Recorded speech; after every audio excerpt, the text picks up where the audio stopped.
Bonjour. Comme vous le savez, le SNPCC travaille depuis toujours sur de nombreux dossiers, dont un certain nombre nécessitent une patience absolue, une bonne écoute, des bons appuis au bon moment.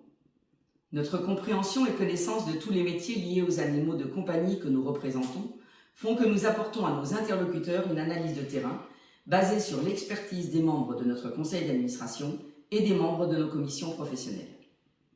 Tout commence le 17 février 2005. La France ratifie la directive européenne relative à la conformité du bien au contrat due par le vendeur au consommateur. À ce moment-là, les échanges nécessaires à la situation très particulière des animaux de compagnie, biens meubles en droit français, sont occultés. À l'époque, personne n'imaginait le raz-de-marée que cette disposition allait provoquer. Si le 16 février 2015, les animaux sont enfin reconnus comme des êtres vivants, dotés de sensibilité, ils restent soumis au régime des biens.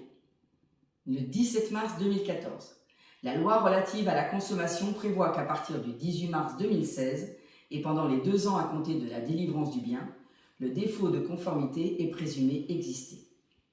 Impensable encore une fois pour nos animaux de compagnie. Nous contactons en urgence le ministère de l'Agriculture sous l'impulsion du ministre Stéphane Le Foll. Nous sommes en pleine écriture de la loi d'avenir agricole.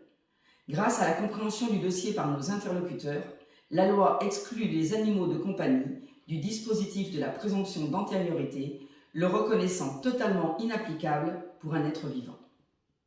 Malgré les tests génétiques effectués sur les géniteurs des chiots et chatons, et en lien avec les connaissances scientifiques, les tribunaux vont progressivement condamner les éleveurs à des sommes impensables. Nous devenons la seule profession à être responsable d'un aléa du vivant. Ainsi, exclure les animaux de compagnie de la présomption d'antériorité à la vente n'est plus suffisant.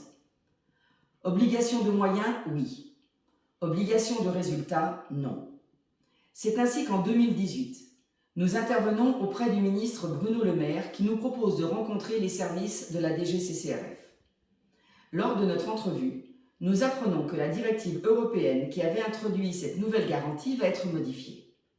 Notre action est appuyée par Alain Griset, alors président de l'U2P, et la CNAMS. Le SNPCC met alors en place une veille et nous attendons. Le 20 mai 2019, la nouvelle directive du Parlement européen est publiée. Elle permet explicitement aux États membres d'exclure les animaux vivants et donne une date limite de transposition au plus tard au 1er juillet 2021. Le SNPCC reprend son bâton de pèlerin et toujours soutenu par le nouveau président de l'U2P, Dominique Métayer, et de la CNAMS, Laurent Munro, nous présentons un nouvel argumentaire au désormais ministre délégué au TPE-PME, Alain Griset. Aujourd'hui est un grand jour.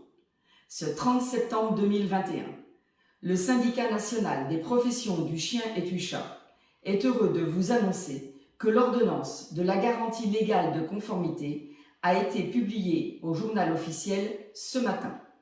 Elle confirme l'exclusion des ventes d'animaux de compagnie. Cette disposition sera applicable pour les contrats conclus à partir du 1er janvier 2022. Des années de travail sans relâche, des dossiers en attente mais qui ne dorment jamais.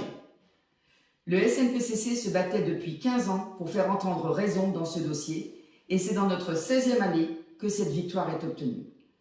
Ne jamais lâcher est notre force et notre fierté aussi. La majorité des éleveurs fait un travail de sélection et nous avons la certitude et la conviction que nos professionnels vont continuer en ce sens. Le SNPCC est fier de cette victoire et nous sommes convaincus que d'autres sont à venir.